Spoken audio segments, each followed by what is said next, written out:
విద్యా వ్యవస్థను ప్రక్షాళన చేసి రాష్ట్రంలో అన్ని ప్రభుత్వ పాఠశాలలను, కాలేజీలను అన్ని విధాలుగా విద్యాశాఖ మంత్రి నారా లోకేష్ అభివృద్ధి చేశారని తెలుగుదేశం పార్టీ రాష్ట్ర అధికార ప్రతినిధి పిఠాపురం మాజీ ఎమ్మెల్యే వర్మ తెలిపారు.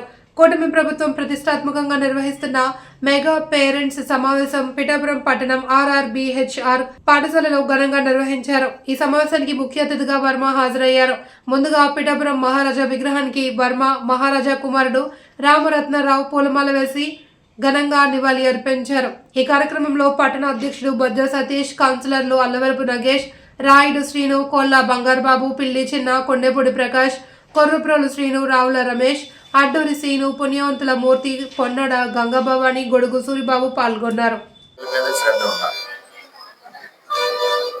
ఎప్పుడైతే తల్లిదండ్రులకి పిల్లల మీద శ్రద్ధ ఉండాలి, ఎప్పుడైతే శ్రద్ధ ఉంటుందో పిల్లలు చదువు మీద ఇంకా శ్రద్ధ చూపిస్తారు. మన తల్లిదండ్రులు అసలు పిల్లలు స్కూల్లో ఏం హోంవర్క్ ఇచ్చారు, ఏం లెసన్ చెప్పారని మనం అడగలేదనుకోండి. వాళ్ళ ఆటల దృష్టిలో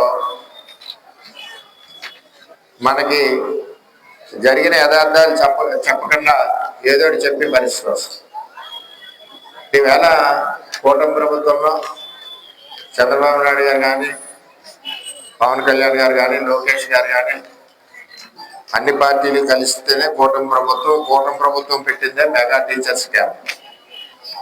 దీన్ని ఎందుకు ఇది వరకు ఎప్పుడు కూడా పేరెంట్స్ మీటింగ్ లేదు, ఇప్పుడు ఎందుకు పెట్టారు అంటే పిల్లలకి ప్రభుత్వం వేల కోట్ల రూపాయలు ఖర్చు పెడతా ఉంది. తల్లికి వందనం ఇచ్చింది 15,000 రూపాయలు. ఎంతమంది పిల్లలు ఉంటే అంతమందికి చక్కటి స్కూల్ డ్రెస్ ఇచ్చారు. అన్నీ కూడా ప్రభుత్వం సపోర్ట్ చేస్తాం.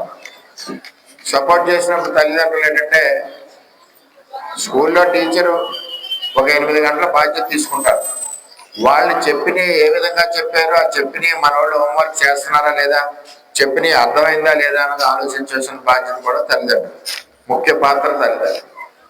ఒకవేళ డల్గా ఉంటే స్టూడెంట్ మళ్ళీ హెడ్ మాస్టర్ గారికి వచ్చి మా వాడు మ్యాథ్స్లో డల్గా ఉన్నాడు, మరి రోజుకి 1 అవర్ 2 అవర్స్ మనకి ఎక్స్ట్రా వర్క్ చేయించండి అంటే కూడా చేయించడానికి సిద్ధంగా టీచర్లు అందరూ ఉన్నారు. అదొకటి మనం గుర్తుపెట్టుకోవాలి. పిల్లలందరూ కూడా తల్లిదండ్రులు ఎంత కష్టపడి చదివిస్తున్నారు. మనకి ఈరోజు ఇంట్లో పరిస్థితులు ఏంటి, మనకి చదువు వలన ఉపయోగం ఏంటి, ఇవన్నీ కూడా ఆలోచించాల్సిన బాధ్యత పిల్లల మీద కూడా. ఇప్పుడు జేఈఈ కానీ మరి నీట్ కానీ ఇలా మీరు రేపు ఇంటర్మీడియట్ చదివాక పెద్ద చదువులకు వెళ్ళాలనుకున్నప్పుడు ప్రభుత్వం మీకు కోచింగ్ పెట్టి ఆ టెస్టులకు పంపే కార్యక్రమం కూడా కూటమి ప్రభుత్వం తీసుకుంటుంది. ఇన్ని రకాలుగా ఈరోజు కూటమి గవర్నమెంట్ చంద్రబాబు నాయుడు గారి నాయకత్వంలో, విద్యాశాఖ మంత్రి లోకేష్ గారి నాయకత్వంలో మరి దానికి సంబంధించిన మంత్రి కాబట్టి చాలా ఎక్కువ శ్రద్ధ చదువుల మీద తీసుకోవడం జరుగుతుంది. అదేవిధంగా 15,000 మంది 16,000 మంది ఉపాధ్యాయులు కూడా